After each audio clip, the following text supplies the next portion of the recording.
শাহজালাল বিমানবন্দর থেকে চিত্রনায়িকা নুসরাত ফারিয়া গ্রেফতার হয়েছে। ইতিমধ্যে কিন্তু সংবাদটি গণমাধ্যমে কিন্তু ছড়িয়ে পড়েছে। আমরা যেমনটি জানি, আপনাদেরকে আমরা জানিয়ে রাখি যে এখন আমরা অবস্থান করছি ঠিক ডিবি ব্রাঞ্চ যেটি রয়েছে, একটি ব্রাঞ্চ ডিবির কার্যালয়ের ঠিক সামনে। গ্রেফতার হয়েছেন ঢাকায় চলচ্চিত্রের চিত্রনায়িকা নুসরাত ফারিয়া।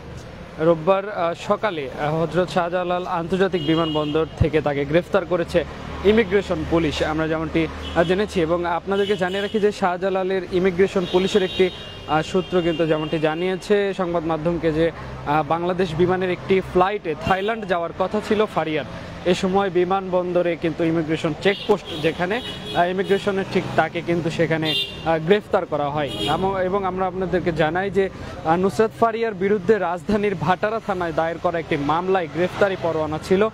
জুলাই গণ অভ্যুত্থানের সময় ওই মামলায় তাকে হত্যা চেষ্টার অভিযোগে কিন্তু আসামি করা হয়। পরে তাকে ভাটারা থানা পুলিশের কাছে হস্তান্তর করা হয়। এবং সেই সাথে আপনাদেরকে একটু জানিয়ে রাখি যে পরে তাকে ভাটারা থানা পুলিশের কাছে হস্তান্তর করা হলে ভাটারা থানা পুলিশ হত্যা চেষ্টা মামলায় তাকে গ্রেফতার দেখিয়েছে। দর্শক, আরেকটি বিষয় আপনাদেরকে জানিয়ে রাখি যে পুলিশের বাড্ডা অঞ্চলের সহকারী কমিশনার এইচ.এম. শফিকুল ইসলাম যেমনটি জানিয়েছেন যে ভাটারা থানা পুলিশের একটি সূত্রেও জানা যায় যে গ্রেফতারের পর ফারিয়াকে থানায় আনা হয়েছিল, তবে থানায় তাকে না রেখে পরে ঢাকা মহানগর গোয়েন্দা পুলিশের কার্যালয়ে তাকে কিন্তু পাঠিয়ে দেওয়া হয়েছে। এর আগে গত 29 এপ্রিল তার বিরুদ্ধে মামলার বিষয়টি গণমাধ্যমকে নিশ্চিত করেছেন ভাটারা থানার ভারপ্রাপ্ত কর্মকর্তা ওসি মাজহারুল ইসলাম। দর্শক, আপনাদেরকে একটু আমি দেখানোর চেষ্টা করি যে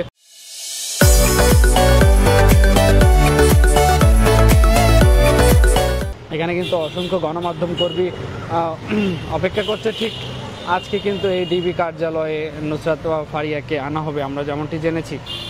এবং আপনাদেরকে যদি একটু জানিয়ে রাখি যে সে সময় জানিয়ে রাখি 2024 সালের বৈষম্য বিরোধী আন্দোলন চলাকালীন রাজধানীর ভাটারা থানাধীন এলাকায় হওয়া এক হত্যা চেষ্টা মামলায় আসামি করা হয়েছে অপু বিশ্বাস সহ হাসনা হাবিব, ভাবনা ও অভিনেতা জায়েদ খান সহ 17 জনের বিরুদ্ধে। কিন্তু সেই মামলা সূত্রে জানা যায় সাবেক প্রধানমন্ত্রী ও আওয়ামী লীগ সভানেত্রী শেখ হাসিনা এবং তার সরকারের সংশ্লিষ্ট 283 জন অজ্ঞাতনামা 300-400 জনের বিরুদ্ধে ঢাকার সিএমএম আদালতে মামলাটি করেছেন এনামুল হক। মামলায় বৈষম্য বিরোধী আন্দোলনের বিপক্ষে অবস্থান নিয়ে আওয়ামী লীগের অর্থ যোগানদাতা হিসেবে আসামি করা হয় ঢাকায় চলচ্চিত্র অভিনেত্রী নুসরাত ফারিয়াকে।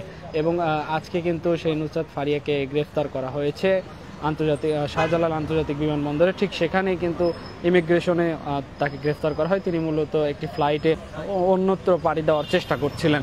এবং আপনাদেরকে আরও জানিয়ে রাখি যে বৈষম্য বিরোধী ছাত্র আন্দোলন দমন করার জন্য বিপুল পরিমাণ অর্থ যোগদান দিয়েছেন, যেমনটি আমরা দেখে জেনেছি। এবং এ সময় অন্য আসামিদের ছোড়া গুলি বাদী এনামুল হকের ডান পায়ে লাগলে সঙ্গে সঙ্গে তিনি অজ্ঞান হয়ে রাস্তায় পড়ে যান। এবং আমরা যেমনটি জেনেছি নুসরাত ফারিয়া 2015 সালে চলচ্চিত্র অভিনয় শুরু করেন। এরপর থেকে তিনি বাংলাদেশ ও ভারতের কয়েকটি সিনেমায় কিন্তু কাজ করেছেন।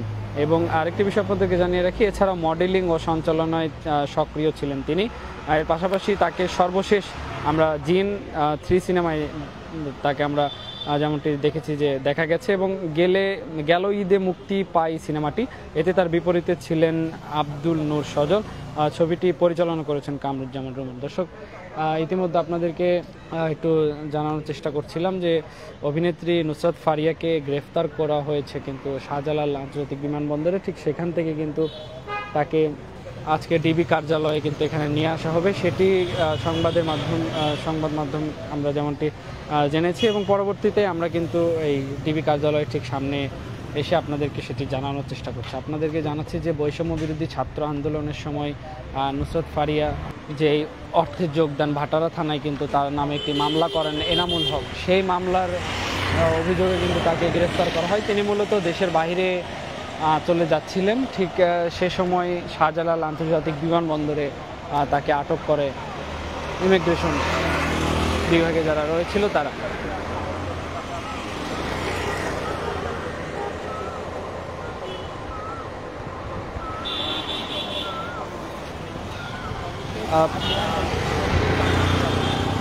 আপনারা যেমনটি জানেন যে এই অভিনেত্রী দীর্ঘ সময় কিন্তু বাংলাদেশ এবং ভারতেও বিভিন্ন সিনেমায় অভিনয় করেছেন। এবং অভিনয়ের পাশাপাশি তিনি কিন্তু মডেলিং এবং বিভিন্ন ধরনের ছবিতেও তাকে আমরা দেখতে পেয়েছি। সর্বশেষ যেমনটি আমরা জানাচ্ছিলাম যে জিন 3 সিনেমায় তিনি কিন্তু অভিনয় করেছেন। গেল ঈদে কিন্তু সেই ছবিটি মুক্তি পেয়েছে। সেই তারপরেই তিনি যে ঢাকার ভাটারা থানায় যে মামলাটি হয়েছিল, ঠিক সেই মামলার প্রেক্ষাপটে কিন্তু তাকে আটক করা হয়েছে। তিনি শাহজালাল আন্তর্জাতিক বিমানবন্দর থেকে তিনি অন্যত্র অন্য দেশে পাড়ি দেওয়ার চিন্তাভাবনা করছিলেন। ঠিক সে সময় সেখানে গেলে ইমিগ্রেশনে তাকে কিন্তু এক পর্যায়ে গ্রেফতার করেছে ইমিগ্রেশন বিভাগ, এবং আমরা যেমনটি জানতে পেরেছি। এবং তার পরবর্তীতে কিন্তু তাকে সেখান থেকে ভাটারা থানায়, যেহেতু ভাটারা থানায় তার নামে মামলা রয়েছিল, সেই ভাটারা থানায় কিন্তু হস্তান্তর করা হয়। এবং পরবর্তীতে ভাটারা থানা থেকে তাকে আমরা যেমনটি জেনেছি যে ডিবি কার্যালয়ে, একটি ব্রাঞ্চ ডিবি যেটি ঢাকার প্রধান কার্যালয়, সেখানে কিন্তু তাকে নিয়ে আসা হচ্ছে। এবং পরবর্তীতে আমরা আপডেট জানতে পারবো এবং আপনাদেরকেও জানাতে পারবো সরাসরি দৈনিক ইত্তেফাকের মাধ্যমে। আপনাদেরকে আবারও জানিয়ে দিচ্ছি যে বৈষম্য বিরোধী ছাত্র আন্দোলনের সময় ফ্যাসিস্ট শেখ হাসিনার যে দোসর হিসাবে তিনি কাজ করছিলেন, এমনটি কিন্তু আমরা জেনেছি। এবং তার নামে ভাটারা থানায় একটি মামলাও হয়েছিল, সেই মামলার দায়ে কিন্তু তাকে আজকে গ্রেফতার করা হয়েছে। এবং ইতিমধ্যে তিনি কিন্তু একজন চলচ্চিত্র অভিনেত্রী, এবং তিনি কিন্তু অভিনয়ের পাশাপাশি মডেলিং সহ বিভিন্ন কাজ করে থাকেন, এবং তাকেই কিন্তু গ্রেফতার করা হয়েছে আমরা যেমনটি জেনেছি। এবং পরবর্তীতে সেখান থেকে তাকে ভাটারা থানায় হস্তান্তর করা হয়, এবং সেখান থেকে ডিবি কার্যালয়ে তাকে নিয়ে আসা হবে। সেটিকে লক্ষ্য করে আমরা দেখছি যে এখানে কিন্তু আইনশৃঙ্খলা বাহিনীও রয়েছে, এবং পাশাপাশি আমরা দেখেছি সংবাদ মাধ্যমকেও এখানে উপস্থিতি আমরা লক্ষ্য করেছি। দর্শক, এই ছিল এখনকার সর্বশেষ। পরবর্তী আপডেট অবশ্যই দৈনিক ইত্তেফাকের মাধ্যমে আপনাদেরকে জানিয়ে দিব।